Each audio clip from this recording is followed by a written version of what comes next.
Hey guys, here to do another episode of Cobra's Corner today, and today we will be looking at the Dark Ninja Master from the G.I. Joe Sigma 6 line.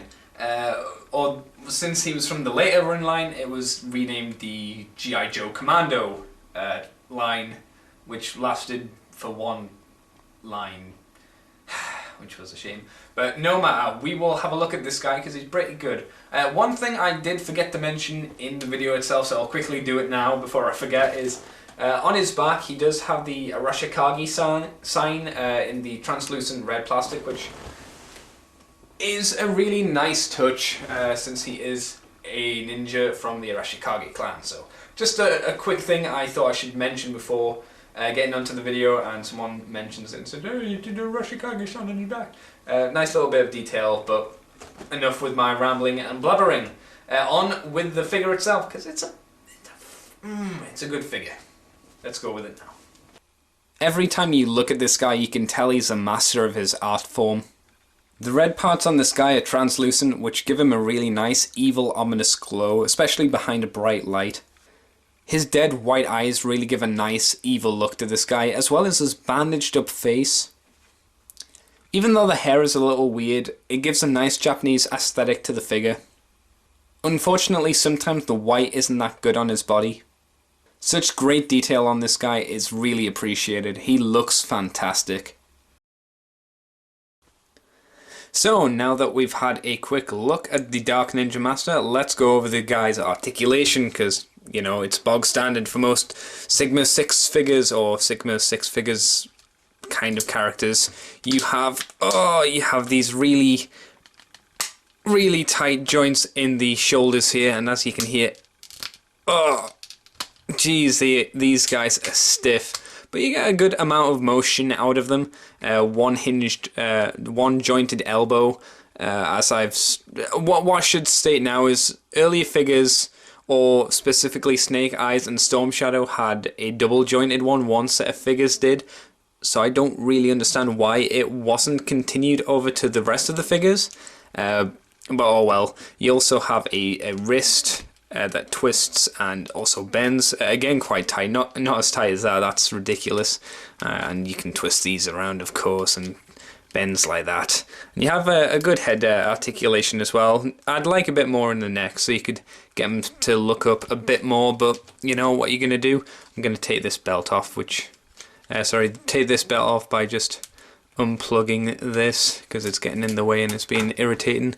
You have a ab articulation, I guess. You know, you get a good lunge forward and a good tilt back. So again, really good posing there. And just a waist swivel, which is the loosest joint on him, strangely enough, which is fine. Legs, again, quite stiff joints. Bend in and move and do all that. The knees twist and bend. Again, Storm Shadow, Snake Eyes had the double joints. Why it wasn't continued, don't know.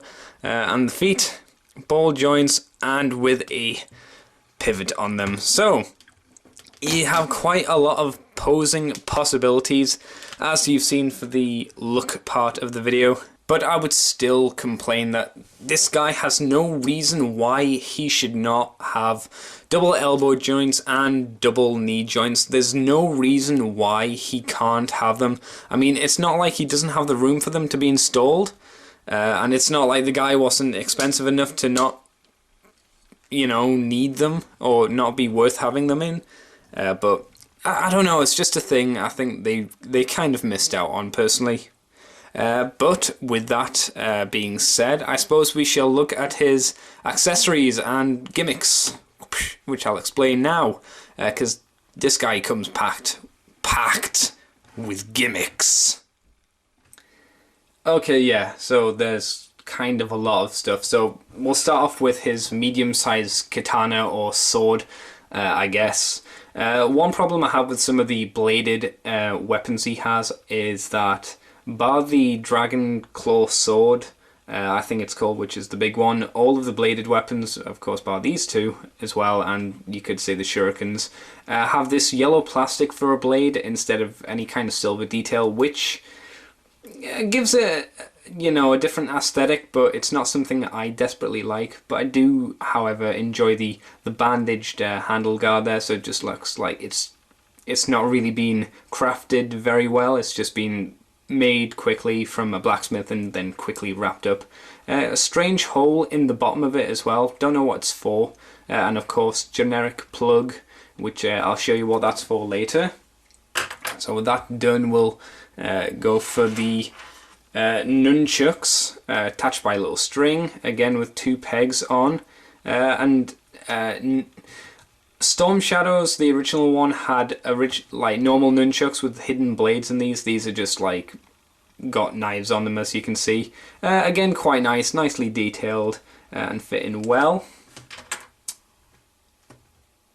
Then we have this thing. I'm not really sure what it is, but I know what it does. It has 2 blades here, and you can open single blade into a kind of a scissor thing.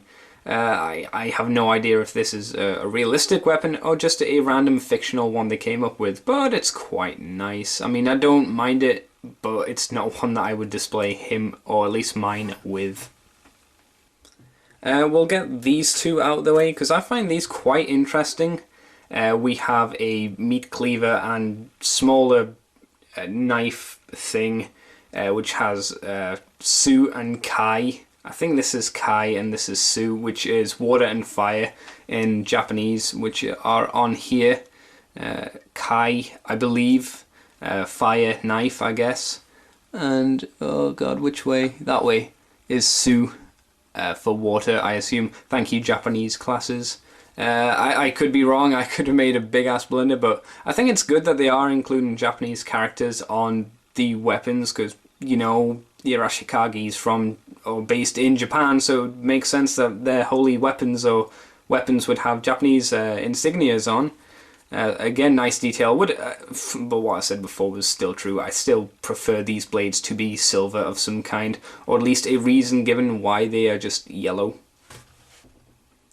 Then we have this thing here, which I assume is meant to be a chain here with this would have been spring loaded, so it would shoot out with this tip hitting the enemy. It's not really explained what it is in the instructions or anything, but I would have liked it to have some joints in here so it could move a bit more, or at all. Like it's a solid piece, it didn't do anything, but it looks again quite nice, and it does have these ports on which are for the shurikens. Originally when you get it in package, the shurikens are placed on each of the holes, so you can store your shurikens on here, which I'll just put one on for the moment.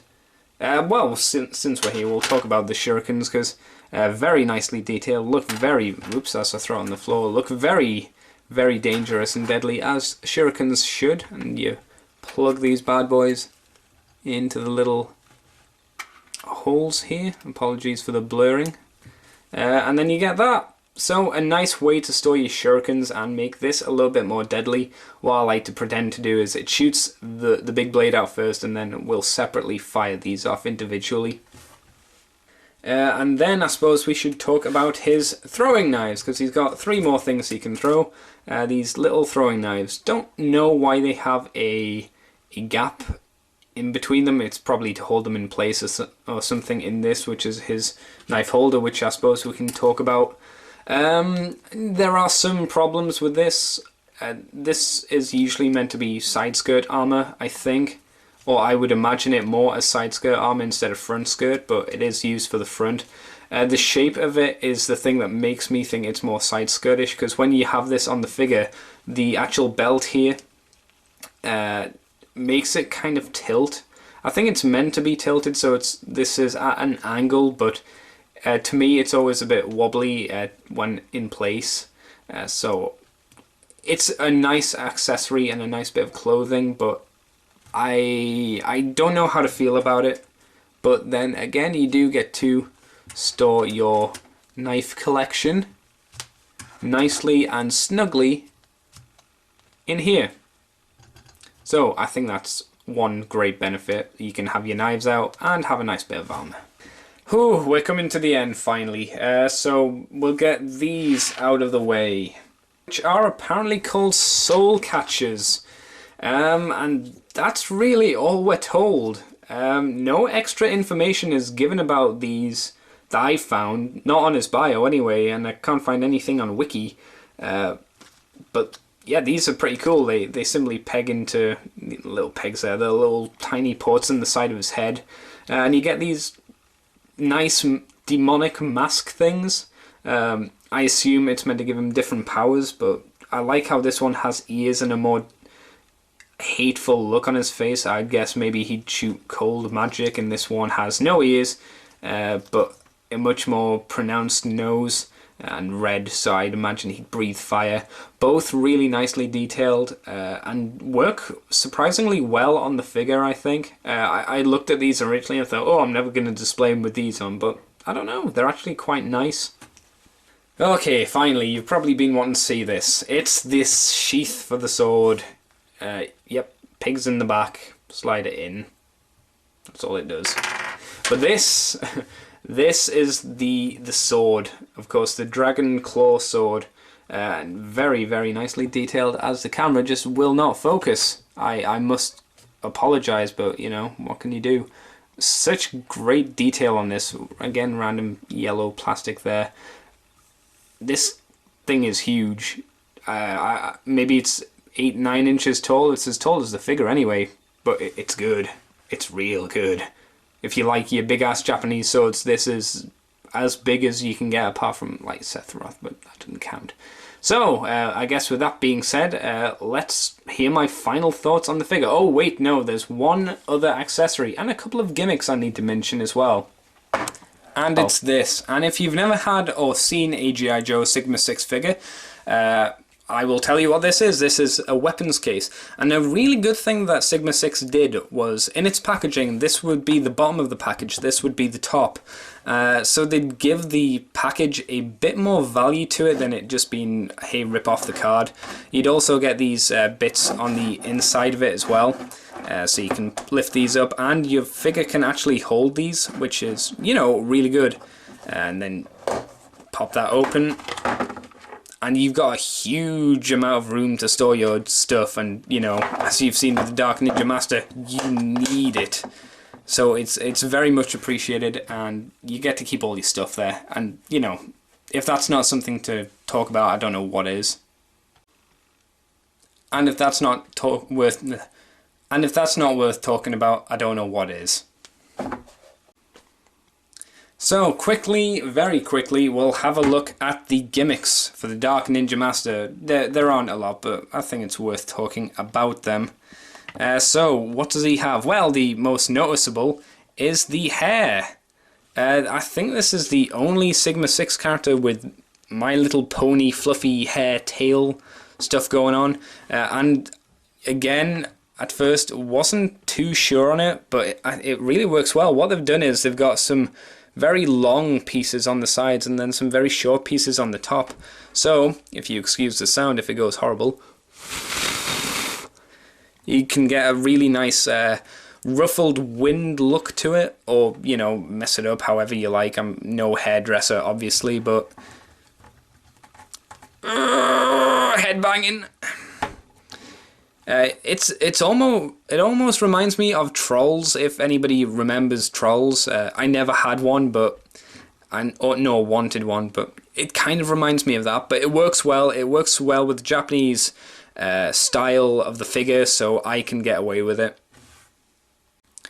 And the only other thing worth talking about is the Kung Fu Grip, which is just a spring in the hand.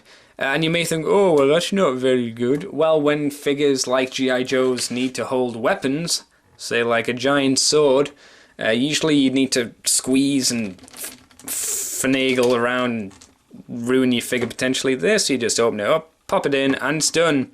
Kind of wish they did it for this hand as well, but what can you do? So, I guess I'll say this, I like Kung Fu Grip. It's great. Why didn't they use it more? Anyway, I suppose with that being said, we'll move on to my final thoughts and finish up this video. So what are my final thoughts on this figure? I think it's amazing. It comes with so much accessories that you can't find at least one thing you like about this figure. From the shurikens to the nunchucks to the giant sword to the extra swords to the knives to being able to hold the knives in his hands and toes. This guy offers so many options for playability, and even though he has a high asking price on eBay, I still think he's fantastic. If you got this guy when he originally came out and paid the original price for him, then good for you and I hate you.